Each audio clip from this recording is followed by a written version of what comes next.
peuple malien est un peuple extraordinaire. Le fait qu'il ait conservé la plupart de ses langues, et notamment sa grande langue nationale, le Bambara, le fait que ce peuple ait conservé cette langue, lui permet de se faire expliquer les enjeux les plus complexes du monde en un temps record. L'information et la communication circulent à une vitesse exponentielle au Mali. Les Maliens qui sont dans les champs, qui sont dans les campagnes, qui sont dans les campements, sont aussi bien informés aujourd'hui grâce à la révolution numérique, les téléphones portables, que ceux qui sont dans les villes, dans les quartiers populaires, dans les quartiers administratifs et dans les diasporas. L'information circule au Mali. Ce coup d'État énergétique contre le Mali a échoué parce que les Maliens ont été, pour ainsi dire, correctement informés. Ça, c'est important. Il n'y a pas de révolution sans une grande communication. Les Maliens les plus modestes, les Maliens les moins nantis intellectuellement, se sont fait expliquer clairement ce qui se passait. Et ils ont compris pourquoi ils consentaient des sacrifices. On leur a dit, on veut nous reconduire dans l'esclavage de la traite négrière. On veut nous reconduire dans l'esclavage de la colonisation.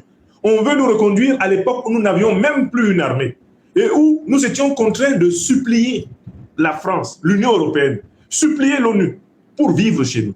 On veut nous ramener là-bas derrière. Ça a été expliqué aux plus modestes Maliens. Donc, le schéma de l'ennemi voulait que le peuple malien se révolte contre son gouvernement. Mais grâce à ce travail d'explication et de pédagogie populaire, le peuple malien a accumulé de l'énergie pour lutter. C'est-à-dire que chaque Malien et chaque Malien qui ont été contraints à manquer de pétrole pour leur moto, pour leur voiture, ils en veulent encore plus au néocolonialisme français, ils en veulent encore plus à l'impérialisme occidental, ils en veulent encore plus aux mercenaires terroristes. Le peuple malien, au cœur duquel je séjourne, il est remonté comme un bloc. Il y a même un autre phénomène que je vous rapporte d'ici à Bamako. Les Maliens sont particulièrement remontés par tous ceux qui ont voulu profiter de la crise énergétique artificiellement créée par les mercenaires et bien de l'impérialisme occidental. Les Maliens sont très remontés contre tous ceux qui ont voulu spéculer sur cette crise énergétique. Parce que quand il y a des crises comme ça, il y a toujours des gens qui sont en réalité des esclaves de l'argent et qui en profitent pour stocker artificiellement les marchandises et en obtenir l'augmentation du prix. C'est ce qu'on appelle la spéculation illégale. Aujourd'hui au Mali, si vous êtes un spéculateur illégal, au nom de Dieu, vous êtes en danger. C'est-à-dire que le peuple malien redouble de vigilance contre ses ennemis internes qui, profitant de ses malheurs, s'en mettent plein les poches. Il y a une double vigilance. On sait qui est derrière les attaques de convois. On sait que c'est le néocolonialisme français, c'est l'impérialisme occidental. Ça, c'est clair dans la tête des Maliens. Personne ne peut leur expliquer le contraire. Ça ne passe pas. Le message est passé. On sait que le gouvernement se bat pour la souveraineté du pays. Ça, le peuple malien le sait. Si le peuple malien ne le savait pas, il se serait révolté contre le gouvernement depuis longtemps. Parce que les privations qu'on a infligées à ce peuple, si elles ne l'avaient pas trouvé mentalement éduqué et prêt, ce peuple aurait été manipulé contre son propre gouvernement. Mais il y a une autre vigilance qui est née de cette crise, c'est la vigilance interne. C'est-à-dire que les Maliens sont attentifs maintenant à ceux d'entre eux qui s'amusent à profiter des attaques de l'ennemi pour se remplir les poches au détriment de la population. Donc si vous êtes opérateur économique malien et qu'on vous trouve en train de cacher artificiellement du carburant pour le vendre, mais vous êtes traité comme un criminel. Hein. Vous êtes un criminel. C'est un crime.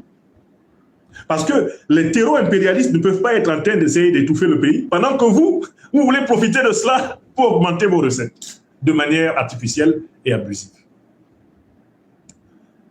Alors, le peuple malien est debout. Les activités ordinaires de la vie se poursuivent. Nous essuyons encore de temps en temps, c'est inévitable, les coupures de courant qui sont liées à cette perturbation.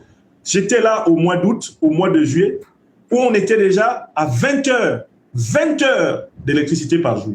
À peine 4 heures de coupure au mois d'août et de juillet. J'étais ici. On essaye de tout faire pour empêcher le Mali de réaliser les projets pour lesquels le président Assimi Goïta et ses compagnons se sont engagés. Mais le Mali tient bon. Et je veux témoigner d'un peuple malien résilient, de dirigeants déterminés. Je veux témoigner d'un Mali industrieux, créatif. Les marchés sont pleins de vivres. Je ferai une série de micro-reportages. Je vais vous montrer le Mali réel. Les Maliens sont au travail. Les Maliens font leurs affaires. Les femmes sont au marché. Tout le monde est au travail au Mali.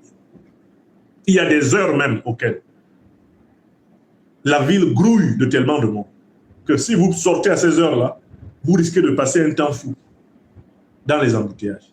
C'est un pays qui ne s'est pas laissé faire que j'ai retrouvé. Donc, nous, Africains, des diasporas, devons être fiers.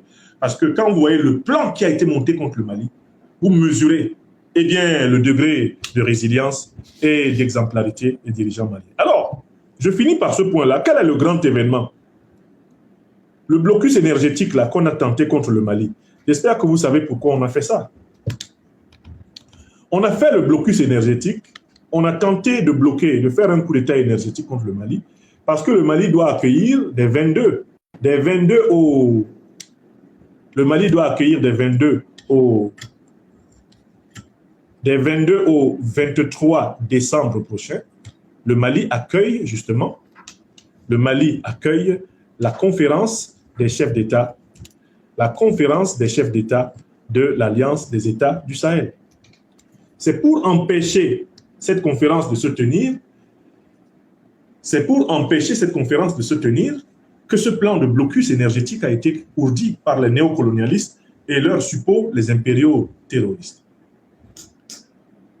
Sur toutes les lèvres ici au Mali, courent des mots d'espérance à propos eh bien, du sommet du 22 au 23. Qu'est-ce que ce sommet va nous offrir? C'est l'effervescence totale. Que vous posiez les questions à des Maliennes, à des Maliens ordinaires, ou que vous discutiez avec des cadres, des chefs d'entreprise, que vous discutiez avec des enfants, avec des adolescents, avec des adultes, des femmes, des hommes, tous, ici, à Bamako, nous avons les yeux rivés sur les 3 grands dirigeants du Sahel qui se rassemblent bientôt ici, à la capitale, eh bien, confédérale, la capitale de l'AES, puisque c'est elle qui détient la charte. Il y a 3 types de décisions qui sont attendues. Le premier type de décision sont les décisions structurelles, celles qui concernent la forme de la